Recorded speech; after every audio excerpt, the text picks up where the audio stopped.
नमस्कार दोस्तों। भारत और पाकिस्तान के बीच जंग के बादल चारों ओर से उमड़ आए हैं। भारत में मेल मुलाकातें बहुत ज्यादा तेज हो गई हैं। पहली बार राहुल गांधी को प्रधानमंत्री कार्यालय जाते देखा गया। पहली बार भारत ने झेलम का पानी बंद कर दिया। 1999 के बाद पहली बार भारत में कल युद्ध का सायरन बजेगा।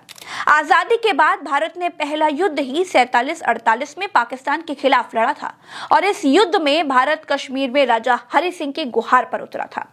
उसके बाद फिर चीन के खिलाफ 62 का युद्ध लड़ा गया, फिर पाकिस्तान से 65 की लड़ाई लड़ी गई, फिर 71 में पाकिस्तान से युद्ध लड़ा, फिर से 99 में कारगिल में पाकिस्तान से युद्ध लड़ा। यानी भारत 4 युद्ध पाकिस्तान से और 1 युद्ध चीन से लड़ा, लेकिन पाकिस्तान एक भी युद्ध भारत से जीत नहीं पाया। भारत फिर से आतंकवाद के खिलाफ छठा युद्ध लड़ने के लिए मैदान में उतरा है। अब तक जितने युद्ध हुए हैं सब जमीन के लिए हुए हैं, लेकिन ये पहला युद्ध होगा जो आतंकवाद को खत्म करने के लिए लड़ा जाने वाला है और ये युद्ध लड़ा भी जाना चाहिए। लोग कहते हैं कि युद्ध किसी भी समस्या का समाधान नहीं है, लेकिन दशकों बाद ये बात अब साबित हो गई है कि आतंकवाद को सिर्फ बातों से हल नहीं किया जा सकता। पाकिस्तान जितना धमका रहा है, भारत उतना ही युद्ध के करीब जा रहा है। भारत में लोगों को युद्ध का सायरन बजने पर कैसे छिपना है, युद्ध के समय कैसे रात में लाइटें ऑफ करके सोना है और कैसे बमबारी की स्थिति में खुद को बचाना है, इसके प्रशिक्षण दिए जाने लगे हैं।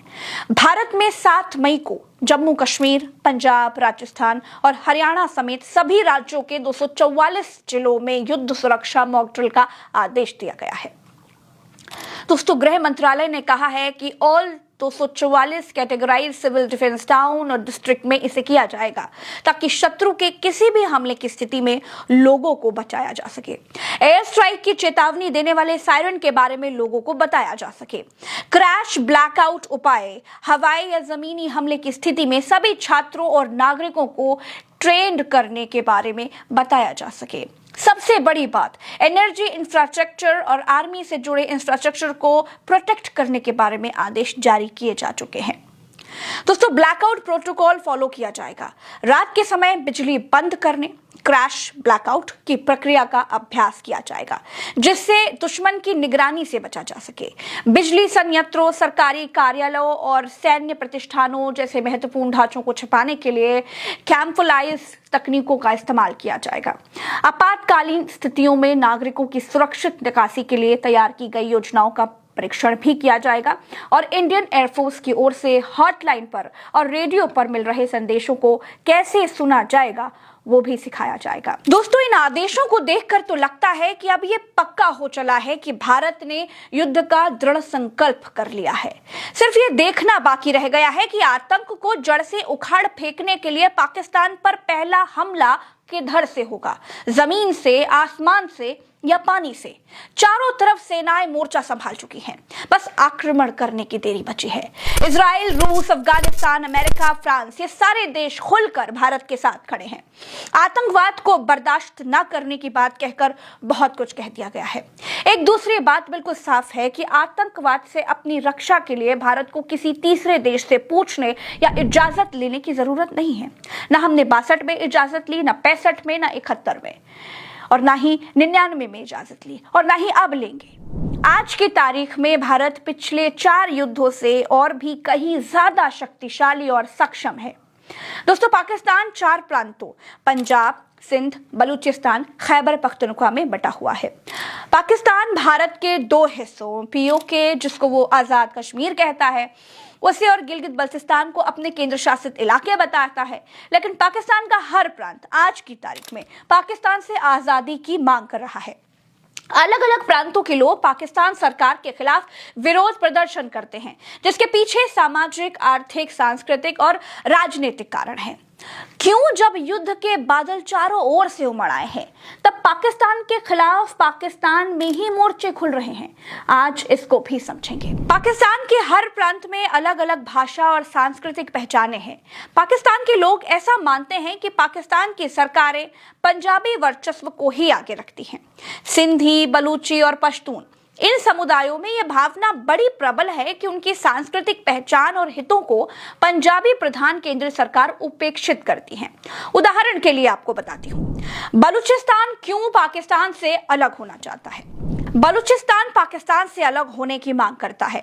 बलूचिस्तान में विद्रोह करने वालों को पाकिस्तान आतंकी कहता है। पाकिस्तान के आतंकवाद के खिलाफ कार्रवाइयों को अक्सर बलूच के लोग राष्ट्रवादियों के दमन के रूप में देखते हैं। सिंध में पाकिस्तान सरकार का विरोध क्यों होता है। पाकिस्तान के सिंधी समुदायों में ये शिकायत बड़ी आम है कि पंजाबी वर्चस्व के कारण उनके संसाधनों, खासकर पानी और जमीन का दूसरे प्रांतों के लिए उपयोग किया जाता है। सिंध में भी आजादी की मांग उठती रही है। सिंध में कराची जैसे आर्थिक केंद्र होने के बावजूद ग्रामीण क्षेत्रों में गरीबी और बेरोजगारी के कारण केंद्र सरकार के खिलाफ गुस्सा है। सिंध में उर्दू भाषी प्रवासियों, जिनको मुहाजिर कहते हैं, उनके बीच और सिंधियों के बीच तनाव रहता है, जिसे पाकिस्तान की केंद्र की नीतियों ने और बढ़ाया है। खैबर पख्तूनख्वा क्यों पाकिस्तान से अलग होना चाहता है। दोस्तों, खैबर पख्तूनख्वा का पश्तून समुदाय पाकिस्तान की केंद्र सरकार की नीतियां, आतंकवाद विरोधी अभियानों और सैन्य हस्तक्षेप को अपनी स्वायत्ता पर हमला मानता है। खैबर पख्तूनख्वा में आतंकवाद के खिलाफ लंबे युद्ध ने स्थानीय अर्थव्यवस्था को नुकसान पहुंचाया, जिसके लिए पाकिस्तान की केंद्र को जिम्मेदार ठहराया जाता है। खैबर पख्तूनख्वा में पश्तून तहफ्फुज़ मूवमेंट यानी कि PTM जैसे आंदोलन सैन्य अत्याचारों और मानवाधिकार उल्लंघन के खिलाफ आवाज उठाते हैं। खैबर पख्तूनख्वा में स्थानीय लोग सैन्य अभियानों को अपनी स्वायत्ता और जीवन पर हमला मानते हैं। गिलगित बल्तिस्तान क्यों पाकिस्तान से अलग होना चाहते हैं। दोस्तों, गिलगित बल्तिस्तान क्षेत्र के लोग संवैधानिक स्पष्टता से नाराज हैं, क्योंकि उन्हें पूर्ण प्रांतीय दर्जा नहीं मिला है। वो स्थानीय संसाधनों पर नियंत्रण और बेहतर प्रतिनिधित्व की मांग करते हैं, क्योंकि सही मायने में गिलगित बल्तिस्तान भारत का हिस्सा है।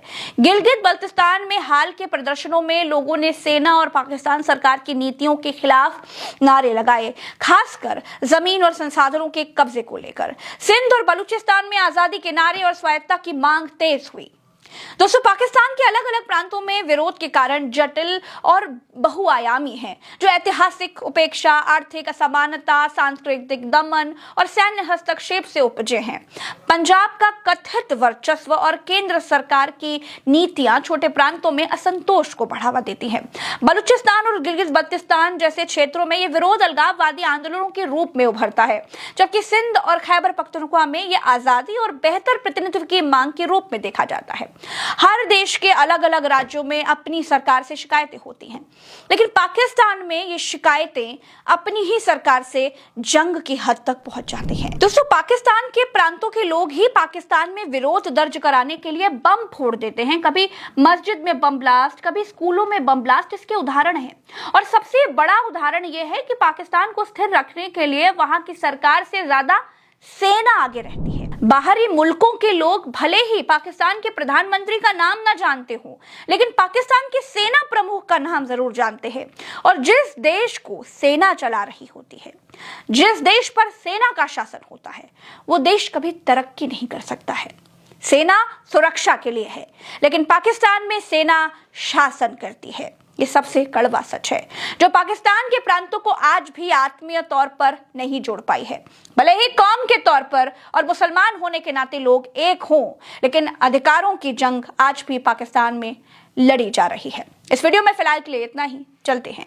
राम राम, दुआ सलाम, जय हिंद। चैनल को सब्सक्राइब जरूर कीजिएगा। नमस्कार।